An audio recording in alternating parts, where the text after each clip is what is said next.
네, 지금부터는 다양한 사회 이슈들을 살펴보겠습니다. 김은배 전 서울청 국제범죄수사팀장 특별히 또 모셨습니다. 어서 오세요. 안녕하세요. 네, 먼저 어제 새벽 발생한 사건이죠. 천안 아파트 화재 현장에서 발견된 충격의 냉장고 속 시신 사건부터 짚어볼 텐데요. 그러니까 펑 소리와 함께 불이 나서 소방대원들이 출동해서 불을 진압하고 봤더니 냉장고에서 시신 두 구가 나오는 겁니다. 그런데 현관문도 청테이프로 막아놨다. 만약 타살이라면 그야말로 밀실 살인인 셈이네요. 그렇습니다. 네. 타살로 보면은 밀실 살인인데 9월 11일 날 오전 5시 22분경에 폭발이 됐어요. 네. 화재가 나니까 소방관도 출동하지만 경찰도 출동을 합니다. 네. 그런데 현관문이 막혀 있으니까 그걸 파손하고 들어가 보니까 불이 난 걸 좀 껐어요.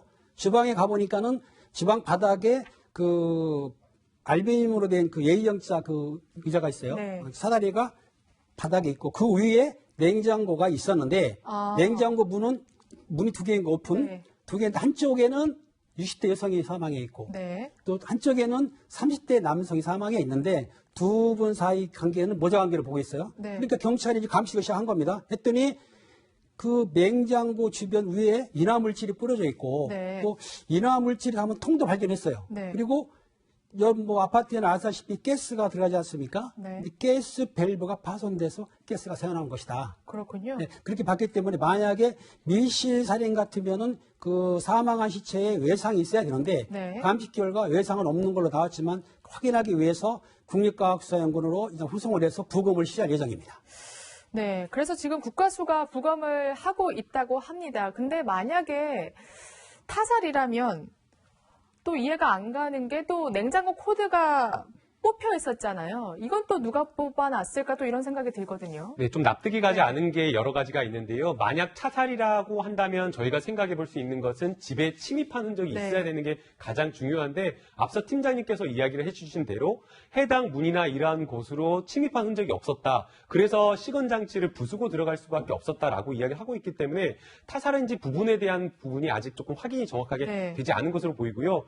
안에 인화성 물질이라든가 가스 밸브가 손상되어 있는 채로 있었기 때문에 누군가에 의해서 고의적으로 의도적으로 불이 질러진 것은 맞는데 과연 그것이 외부에 모르는 사람에 의해서 이루어진 것이냐 아니면 아는 사람에 의해서 이루어진 것이냐 이런 부분이 조금 의심스러운 것이고요.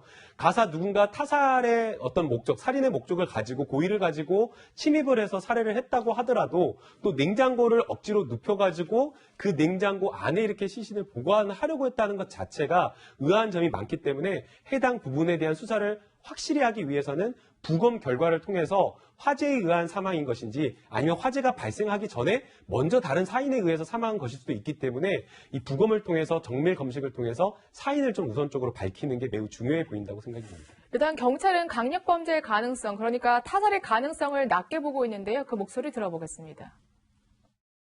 현관문에 청테이프가 달라져 있어요. 여기서 구멍까지 다 전날 18시에 들어가면 하게 될 거예요. 어머니 부분은 계속 확인하고 있어요. 오후 6시 이후에는 외부에 사람이 들어간 흔적은 없다. 예. 소방관 최초 출동을 해서 진입할 때 안에 또 하나 걸쇠가 있어요. 그 안에서만 걸 수 있는 거. 그것까지 3개를 전달하고 합니다. 그러니까 문을 다 막아놨고 안에서만 열 수 있는 걸쇠도 잠겨놨고 그래서 경찰은 타살이 아닐 것이다 이렇게 주목을 하고 있는 건데 근데 또 극단적 선택이라기엔 또 유서도 발견되지 않았거든요.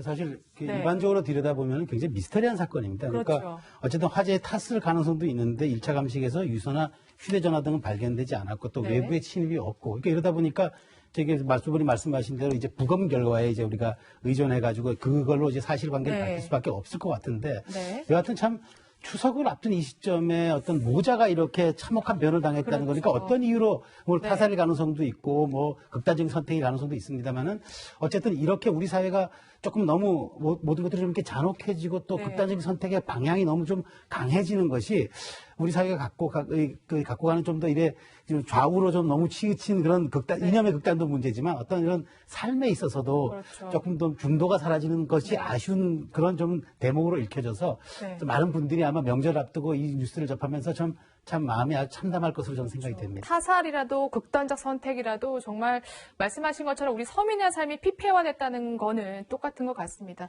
저희가 그래서 좀 단서를 잡아보고자 주민들의 이야기를 들어봤는데요. 그 목소리 한번 직접 확인해 보시죠. 자주 싸우는 소리가 들렸다고 하는 것 같아요. 아침에도 그러면 새벽에? 그래도 너무 큰 소리 났었고. 네, 또 거기까지 들었어요. 한 두 명이나 소리. 그러니까 요약하자면 사건 발생 한 달 전부터 자주 좀 싸워왔다는 건데 변호사님 사실 서로를 의지하면서 살던 모자라면서요. 네, 이 여성 같은 네. 경우에는 60대라고 하는데요. 17년 전에 남편과 별거를 한 채로 아들과 계속 살았다라고 합니다.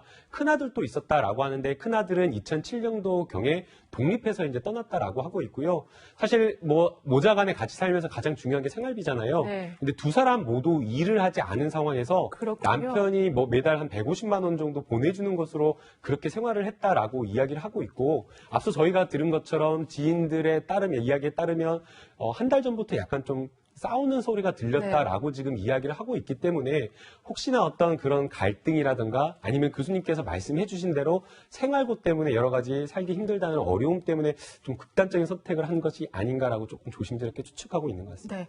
팀장님 뭐 수십 년간 수사하셨잖아요. 이 사건 지금 보시고 단서가 뭐 조금밖에 없습니다만 부검 결과도 아직 나오지 않고요. 좀 어느 쪽에 지금 감이 좀 오세요? 제가 생각하기로는 네. 지금 현재 이 타인이 침입해서 뭐 사건을 일은 것 같지는 않고요. 네. 그 아들이 그 CCTV를 확인해 보니까는 그 플라스틱 통을 가지고 10일 날 오후 6시경에 들어왔어요. 그리고 다른 사람이 들어온 적 없단 말입니다. 그러면은 아까 변호사 말씀하신 대로 경제적 문제가 갔다 오면은 혹시나 네. 아들이 약물을 해가지고 어머니 중독시킬 수도 있어요. 아니면 경부 압박으로 지시다도 권하고 외상은 없으니까 그런 후에 자기도 극단적 선택하려고 인화물질을 뿌린 거로 추정하고 있는데요. 아직까지는 플라스틱 통을 갖고 들어간 게 인화물질인 거는 좀 더 감정을 해봐야 될 것 같습니다. 아, 귀가 당시에 아들이 플라스틱 통을 들고 가는 맞죠. 모습이 지금 찍힌 그렇죠. 거군요. 그렇군요. 어쨌든 경찰 수사 결과를 조금 더 살펴봐야 할 것 같습니다.